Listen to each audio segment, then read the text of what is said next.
Hello every one. നിങ്ങൾ first cry use ചെയ്തിട്ട് കുട്ടികൾക്ക് വല്ല പ്രോഡക്റ്റൊക്കെ വാങ്ങിക്കുന്ന ആളുകളാണെങ്കിൽ അവർക്കുള്ളൊരു ടിപ്പാണ്.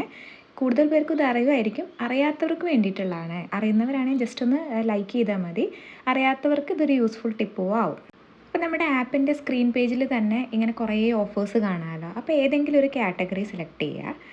എന്നിട്ട് ഈ കൂപ്പൺ കോഡ് സെലക്ട് ചെയ്ത് വെക്കുക. ഇപ്പോൾ ഞാൻ ഹൈ ടു ലോയിൽ ഇട്ടിട്ട് ഒരു വലിയൊരു പ്രോഡക്റ്റ്, നല്ലൊരു പ്രോഡക്റ്റ്, ബേബി ഹഗിൻ്റെ 2413 രൂപയുടെ ഈ പ്രോഡക്റ്റ് ഞാൻ കാർട്ടിലേക്ക് ആഡ് ചെയ്തു കേട്ടോ. എന്നിട്ട് നമ്മൾ ചെക്കൗട്ടിൻ്റെ ടൈമിൽ എന്ത് ചെയ്യണമെന്ന് വെച്ചാൽ, ചെക്കൗട്ട് പേജിൽ 2413 തന്നെയാണ് കാണിക്കുക. ഈ നമ്മൾ കോപ്പി ചെയ്ത കോഡ് അപ്ലൈ ചെയ്യുക. ഇപ്പോൾ നോക്കിക്കേ, ഇത്രയും, അതായത് 2400യുടെ പ്രോഡക്റ്റിന് 1362 നമുക്ക് പർച്ചേസ് ചെയ്യാൻ പറ്റും. ഇതുപോലെ എല്ലാ പ്രോഡക്റ്റിനും പല പല കോഡുകൾ ട്രൈ ചെയ്ത് നോക്കുക. അപ്പോൾ പ്രൈസിന് നല്ല വ്യത്യാസം ഉണ്ടാകും. ഇതുപോലെ പർച്ചേസ് ചെയ്യുകയാണെങ്കിൽ നല്ലൊരു ഡിസ്കൗണ്ട് നമുക്ക് ഫസ്റ്റ് ക്രൈയുടെ ആപ്പിൽ നിന്ന് കിട്ടും കേട്ടോ. അപ്പോൾ ഇതുവരെ ട്രൈ ചെയ്യാത്തവരാണെങ്കിൽ ഒന്ന് ട്രൈ ചെയ്ത് നോക്കുക. And thank you for watching.